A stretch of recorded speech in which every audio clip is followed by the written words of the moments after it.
বৈধ পথে বাংলাদেশ থেকে শ্রমিক নিতে আগ্রহী ইতালি। প্রধান উপদেষ্টাকে এমনটাই জানিয়েছেন বাংলাদেশ সফররত ইতালির স্বরাষ্ট্রমন্ত্রী। দুপুরে প্রধান উপদেষ্টার সঙ্গে সৌজন্য সাক্ষাৎ করেন তিনি। এর আগে সচিবালয়ে স্বরাষ্ট্র উপদেষ্টা অবসরপ্রাপ্ত লেফটেন্যান্ট জেনারেল জাহাঙ্গীর আলম চৌধুরীর সঙ্গেও বৈঠক করেন ইতালির স্বরাষ্ট্রমন্ত্রী। পরে স্বরাষ্ট্র উপদেষ্টা জানান, অন্য দেশের ভিসা নিয়ে সাগর পাড়ি দিয়ে ইতালিতে যাওয়ার প্রবণতা নিরুৎসাহিত করেছে ইতালি। রেজওয়ান ফয়েজের রিপোর্ট।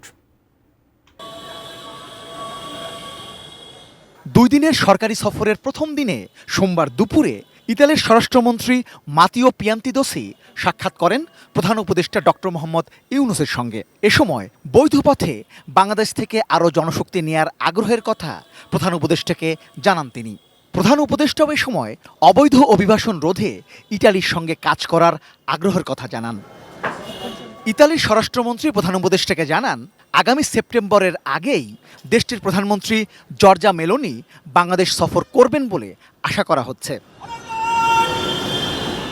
এর আগে মাতিও পিয়ান্তিদোসি স্বরাষ্ট্র উপদেষ্টা জাহাঙ্গীর আলম চৌধুরীর সঙ্গে সাক্ষাৎ করতে স্বরাষ্ট্র মন্ত্রণালয়ে গেলে তাকে গার্ড অব অনার দেয়া হয়। পরে দ্বিপাক্ষিক বৈঠক শেষে স্বরাষ্ট্র উপদেষ্টা জানান, তার কাছেও বাংলাদেশ থেকে শ্রমিক নিতে আগ্রহ প্রকাশ করেছেন ইতালির স্বরাষ্ট্রমন্ত্রী। আপনারা জানেন যে অনেক সময় অনেকে আছে যে যারা হয়তো সৌদি আরবিয়ার ভিসা নিয়ে গেল বা অন্য লিবিয়ার ভিসা নিয়ে গেল বা অন্য যে কোনো কান্ট্রির ভিসা নিয়ে গেল, তারপর ওখান থেকে আবার ইটালিয়ান ভিসা না দিয়ে চলে যায়। স্বাস্থ্যকর অল টাইম ফ্যামিলি কেক, সব সময় অল টাইম হেলদি লাইফ। এটা যেন না করে, এটা যেন বলছে ওনারা প্রপার বাংলাদেশ থেকে যেন ভিসা নিয়ে যায় এবং ওনারা আমাদের দেশ থেকে আরও বেশি লোক নিতে আগ্রহী, যেহেতু বলছেন যে বাংলাদেশি লোকরা ওখানে খুব ভালো কাজ করেন এবং তারা খুব হার্ড ওয়ার্কিং এবং তারাও ইটালিয়ান ইকোনমিতে একটা বড় ধরনের কন্ট্রিবিউট করে যাচ্ছে। এতদিন যারা অবৈধ পথে ইতালি গেছেন তাদেরও যেন বৈধতা দেয়া হয়, সে ব্যাপারে ইতালির স্বরাষ্ট্রমন্ত্রীকে অনুরোধ করেছেন বলে জানান স্বরাষ্ট্র উপদেষ্টা।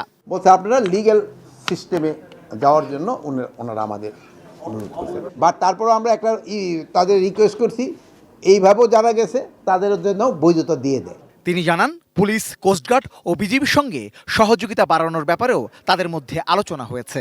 এই ধরনের সহযোগিতা হলো, ধরেন যে এই যে বিভিন্ন ধরনের ঘটনাগুলি ঘটে, এই যে ট্রেনিংটা, এটা মেইনলি ক্যাপাসিটি বিল্ডিং এর training. Rezwan Foyez, ATN news, Dhaka.